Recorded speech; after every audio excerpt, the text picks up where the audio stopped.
ரொம்ப நாளுக்கு அப்புறம் உன் மேல தான் எனக்கு அந்த லவ் ஃபீலிங்கே வந்திருக்கு. ஸோ நீ எதுவும் கவலைப்படாத. உனக்காக நான் இருப்பேன் அப்படிங்கிற மாரி இப்ப கமருதீன் பார்வதி கிட்ட சொல்லிட்டு இருக்கிறது பார்க்க முடியுது. பார்வதி கம்ப்ளீட்டா ஜோன் அவுட் ஆன மாரியே இருக்காங்க. ஸோ என்ன நடந்தது அப்படிங்கிறத நம்ம கன்டினியூவா பார்த்துட்ருக்கோம். ஸோ இப்போ வெளிய உட்காந்துட்டு இருக்கும்போது பார்த்தீங்கன்னா, பார்வதி திரும்பவும் ரொம்ப அப்செட்டா இருக்காங்க. அப்போது கமருதீன் போய் உட்காந்து பேசுறாரு. அப்போ கமருதீன் சொல்றாரு, "பயப்படாத, நீ எல்லாமே மறந்துருவாங்க மக்கள். இதெல்லாம் ஞாபகம் வச்சுக்கிட்டு இருக்க மாட்டாங்க." அப்படிங்கிற மாரி சொல்றாரு. அதுக்கு அவங்க அவங்க ரெஸ்பான்ஸ் என்ன அப்படின்னா, "இல்ல எங்க அண்ணா, எங்க ஃபேமிலி எல்லாருமே பிக் பாஸ் பார்ப்பாங்க. ஸோ இப்போ என்னோட ஆக்ஷன்ஸை பார்த்து என்னோட ஃபேமிலி அஃபெக்ட் ஆகுமோ அப்படிங்கிற மாரி எனக்கு பயமா இருக்கு." அப்படிங்கிற மாரி இப்போ பார்வதி ரொம்ப ஒரு மாரி அழுதுட்டே சொல்லிட்டு இருந்தாங்க.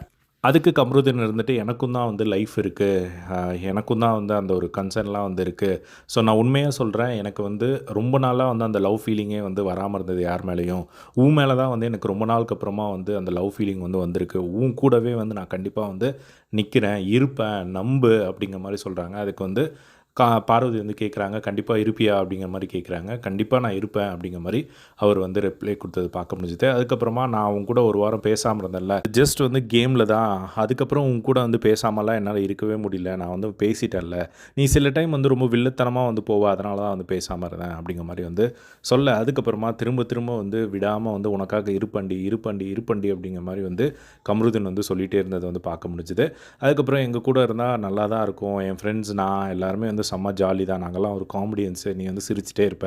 அப்படிங்கிற மாதிரிலாம் சொல்கிறாங்க. பட் ஸ்டில் அவங்க பார்த்திங்கன்னா, "எங்கள் அம்மா என்ன நினைப்பாங்கன்னு தெரியல. எங்கள் அம்மா இதெல்லாம் பார்க்கும்போது ஒரு மாதிரி ஃபீல் ஆகுவாங்க.